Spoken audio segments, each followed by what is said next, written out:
Greetings and felicitations. Hip, hip, hurrah, tally-ho. Hey, my little Georgia Peach. Hey, Puddin'. All right, can you imagine living in a society where people try to erase history, pretend like the past doesn't happen? Can I imagine it? Or is it happening today? Yeah, exactly. How about control over words that can be said? Or if our thoughts are improper? Is this science fiction we're talking about, or is this the present reality? It is interesting how someone could have come up with these ideas so long ago. All right, we're talking about 1984. We watched this version of the movie for the sake of this discussion. There are a few versions. Classic 1949 science fiction novel, George Orwell. Dystopian future. Imagine, he was looking at a world where our activities would be monitored and we would be judged on what we think, how we react to certain situations, that our individuality would be pretty much taken away. It was a very thought-provoking movie, and it was hard to watch in some parts because of the violence or the blatant morbidity of some of it. Yeah, it was rough. So we're talking about the 1984 version of the movie, of the book. It's a movie version of the book. And well, did you read the book? Never got through the whole thing. Oh, okay. Yeah, I never read it, but I would like to someday. It was one of those ones that was considered essential sci-fi reading, so I wanted to. And I was just like, at the age that I was reading it, I was like, I don't want to read this. It's like, it's not science fiction like a teenager would think science fiction. Now as an adult, I think I'd look at it in a different light, but I didn't have an interest in it. And, at that time, I was reading Dune Messiah. There are other ones, but those take place on other planets. So there was still a sense of adventure as well as politics in it. But 1984, I never did read the book. There's so many things in the book that have become part of our everyday speech, such as Big Brother. Yes, and we were both, in school in 1984 because that was, because it was the real year 1984. There was so much in the news and talk everywhere about this book. Yes. And some people did have to read it for school. My school never made me do it, but I know our some school people had did. Animal Farm, but not 1984. Right, and Animal Farm was another book by George Orwell. He was known for writing these type of totalitarian societies. Yes. So let's talk about the movie and how impressed we were overall with it. So let's talk about the numbers. All right, the movie was released 1984, entitled 1984, directed by Michael Rafford, starring John Hurt, Richard Burton, Susanna Hamilton. Music by, primarily, we were excited because the Eurythmics. Yes, a very popular group from 1984. I mean, in the 80s. We were huge fans of yes. them. Annie Lennox. Yeah. It was released in the United Kingdom on October 10th of that year. It was a British-made film. Yes. And it had John Hurt and, like you said, Richard Burton, two very well-known movie stars. Mm-hmm. Exactly. Roughly $5 million was the budget. Box office took in $8.4 million. Didn't do big on the box office then. We know that in order to really be a success, they say you have to take in 3 times the number of what it was made. Well, also in the United States, wasn't it? It was only released for 1 week. Yeah, it was strange distribution on something like this. Well, I think they felt it was too controversial. That must have been it, or even too graphic for a U.S. audience. Yeah, there were some scenes that were extremely disturbing. But of course that was the style of the book, and so that was what they wanted to convey in this movie. Exactly. Very different than the old black and white version. They needed to make it real. So we're looking at the film more than 30 years later. Right? And it's still powerful. Yes. Very powerful. I mean, yes. Everything still hits home with what They did in the movie. All right, so let's talk about what it was about. Okay. You have this totalitarian state, and they call it Oceania, and it is England. I mean, that's where the movie's made, and that's where it's supposed to take place. Mm-hmm. But it's like it's not called that anymore. Yes, and you can tell by the references that it is England, even if you don't look at the maps or anything. You can kind of figure it out. Yes, and they are watching everyone. There's the picture of Big Brother that's everywhere. And did he look like Hitler to you? It gave that inference. Yes. I mean, but the thing is when they, because we already knew the expression, Big Brother is watching you, mm-hmm. but what we saw was that picture, and it wasn't really like you could see, like the camera that was watching you all the time, even though they were, but it was like they were more secretly watching people. So it was more of an intimidation factor and more of a reminder that everything that you do, you're being watched. Yes. And the woman in the video that kept appearing, in the beginning she was leading the exercise, mm-hmm. But it was a two-way video. She could see everybody because she could tell, the main character, Winston, she could tell him you're not doing it right. You got to do it this way, mm-hmm. touch your toes and all of that. She was like a drill sergeant, but it was something, but these people are made to exercise. There are no free citizens here. Exactly. So we're seeing that the government has control over your activities. Winston had to keep a diary, which is a big no-no because he recorded his thoughts. And the government controls your thoughts. What words are acceptable?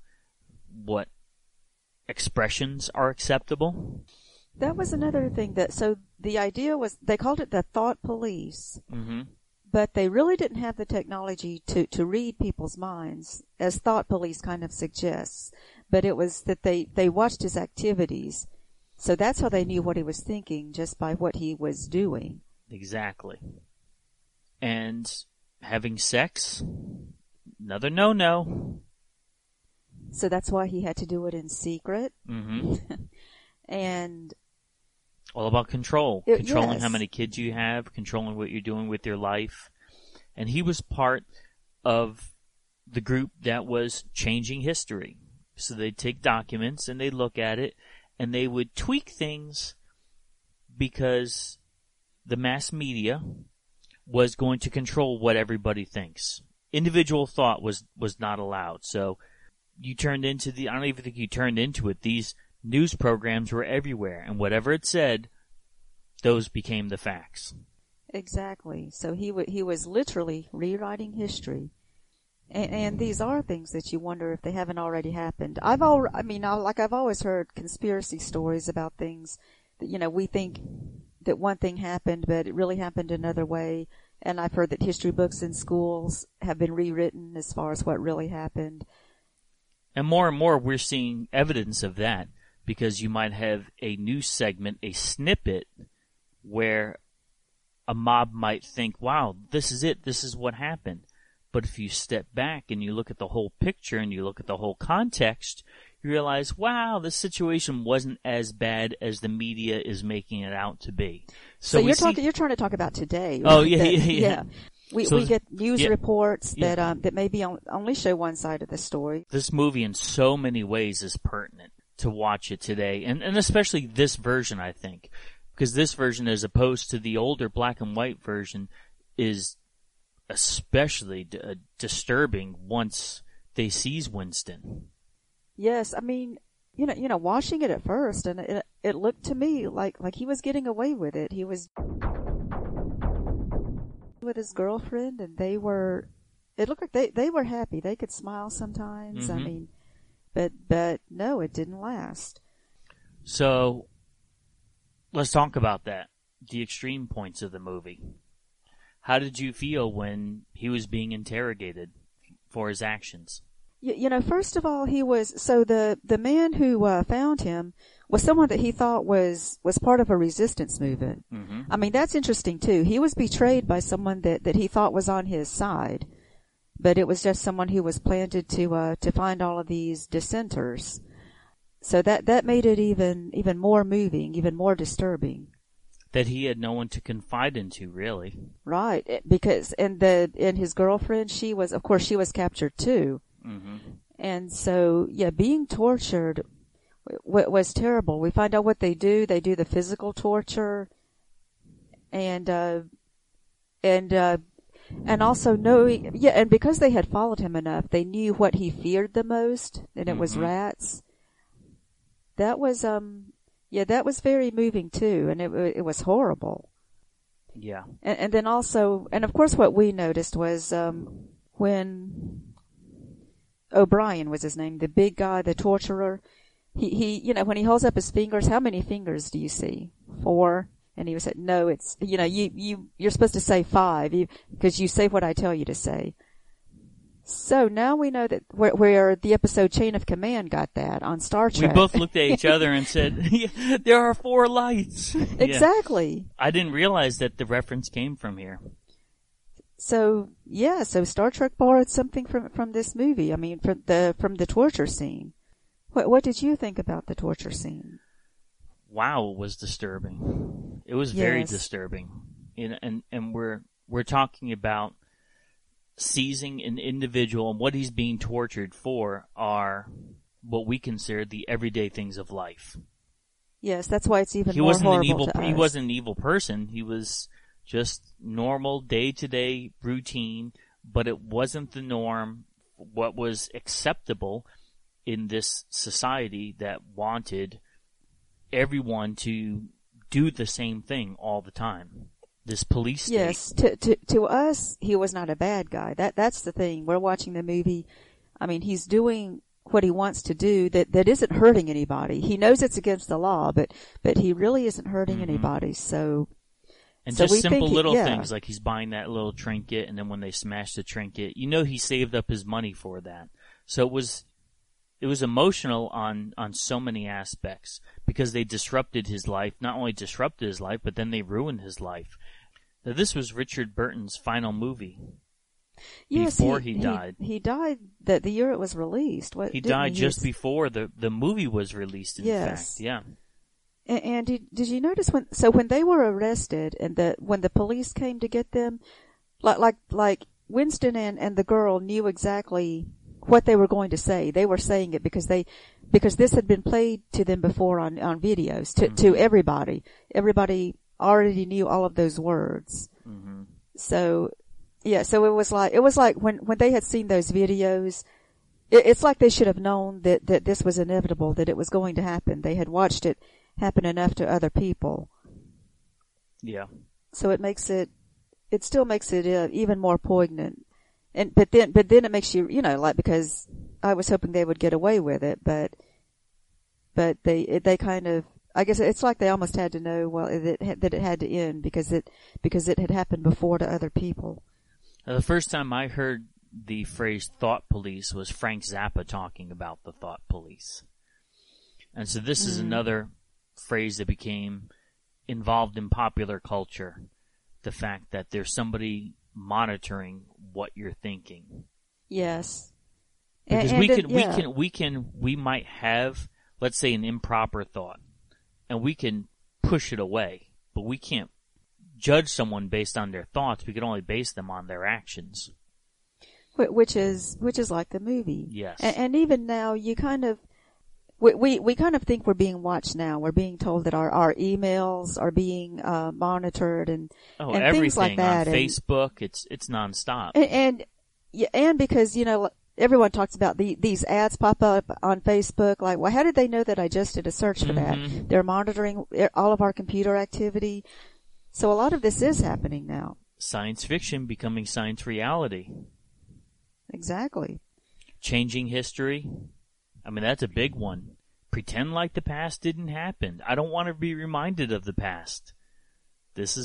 Notice how Winston was involved in, we have to pretend who we're at war with. All of the news about being at war, yes. All of that had to change. Didn't want the mass people to think for themselves, make decisions for themselves.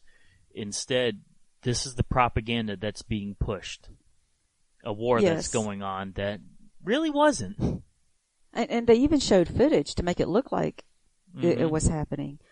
And another thing about being watched is how, like someone wins a beauty pageant these days, and then something shows up on the internet that she did 10 years ago because someone had videoed it. I mean, now you're being watched more than you know because people carry around videos on their and your smartphone. whole history is being judged. Right, exactly. Mm-hmm. Yeah. And I don't think that George Orwell had thought about something like that happening when he wrote the book, but things like that actually happens now. And you're right by saying you gave the instance of a model, but whether it's a model or a comedian or an entertainer or anyone, someone at your job, if they get caught with something that either the mob or the media finds offensive, they could currently lose their job over words, essentially words that were said. Like, how fragile of a society was George Orwell picturing that people would lose their livelihoods over what's considered offensive or not? I mean, it's just crazy to think that this movie was showing what would happen, the horrible alternate history that George Orwell imagined in 1949. That what 1984 would be like, and we're seeing that right now. I mean, because someone takes offense at something that you said that you thought was perfectly innocent. I mean, it happens now. I mean, people get offended at things on Facebook. So, and people can get fired over something they put on Facebook. It's yes. crazy to think that. It's crazy to think that he predicted something like this would happen. He got the years off a little bit. It wasn't as extreme in 1984. There might have been some that were, I'd say maybe a little bit later. I remember, there was paranoia then. Yeah, But to the extent now, this is why this movie is getting a resurgence now, that we're seeing that art becomes reality sometimes. Definitely. Think about the opening prologue to the movie. Who controls the past controls the future. Who controls the present controls the past. So it's you can think about it. It's true. Yes, and we're seeing how the media does that. The media wants everyone to hate everybody else. It's not like them. Real life, we're not like that. The media wants to stir the pot. We see that happening. Always. That's why some people say they feel so much better when they don't watch the news. Mm-hmm. And Annie Lennox, we talked about the Eurythmics, but Annie Lennox made a cameo in the film as well. Uncredited, but yeah, real quick. And also, I know when in the year 1984, there was some kind of a TV special that was on that I watched, and it kind of talked about the book a little bit. It had Michael J. Fox in a skit where he was he was talking to his parents, and they were just reminiscing, and he's saying he's in college and everything, and but then someone comes in and says, now it's time for the next family to reminisce, and they're taken out of that room, and the picture of the family in that room is switched to the picture of another family. So it's sort of like a fake thing where people can just pretend to have their family moment, and then it's over. And it's something that this movie kind of evokes too. How Winston had his memories of the past too. Remember his mother and his sister? That's right. Yes. And that was awful too. They died, and then they got eaten by rats, and that's probably how his rat phobia began. But it's a story that's tragedy, but a story of triumph. Because imagine having a horrible childhood like that and having some sense of normalcy in life. Yes, he did. He did live through it. I mean, he was a child when that happened. He still grew up and at least had a job. And didn't he look a lot older than Julia? Yeah, he did. The girl, yeah. Well, John Hurt, he's like a Huey Lewis. You know what I mean? Huey Lewis looked like he was 60 when he was 30. Yeah, someone who just looks older. Some people just look a lot older. John Hurt was one of those people, yeah. Soundtrack? We've been mentioning how Eurythmics handled the soundtrack. What I liked about it wasn't overly a pop soundtrack. It wasn't like you had the soundtrack, or no, we're listening to it on the movie. The movie, yeah. yes. But I'm saying it wasn't like Sweet Dreams Are Made of This, it was thematic. It really worked. It fit the movie. And, I didn't hear the album, but I heard it was a little different in the album they released. But they did have a song called Sex Crimes, which was based on the movie. And they had the video on MTV, and it had scenes from the movie. And they even considered having David Bowie do the soundtrack for this movie. Oh, he really? He did have a song, 1984, but they went another direction. That would have been curious to see what his musical expression would have been to this end. Yes. Or they, why did they have to have one person? It could have been him and the Eurythmics. Mm-hmm. But they did try to get an orchestral soundtrack, but then somehow, I think it was the producer that actually wanted to have the Eurythmics. But then later on they found out, like the Eurythmics found out, they didn't know anything about that somebody had asked someone else to write an orchestral soundtrack. But it turned out that the Eurythmics was the one who did it. I just love the fact that the statement, and this, another thing that we discussed that was parallel to our times, that how certain things that are common sense, basic math, basic finances are being switched around. 2 + 2 = 5. That was part of the torment during the interrogation. Yes, just telling someone, that what we say is right and you don't question it. Whether it makes sense or not. Exactly. Don't think for yourself. Don't use logic. Don't use reasoning. So but it just shows how after a while exhaustion will kick in. He finally gave in. Yeah, the hero of the movie finally just had to succumb. So that's how powerful the state was. Yeah, scary. I mean, it's horrifying. It was disturbing watching the movie, but horrifying to see elements like that around us right now. Yes, very, very appropriate for the times, and which I think that's why it's still available now to watch. It's why people still, the book still comes up every now and then because it's just something that hits humanity really hard, and it's very poignant, and it's just very memorable and dangerous, and something that we are very aware that could happen. Overall, great movie, though. Were you glad we watched it? Yes, it was a good one to add to my repertoire, just because of the message.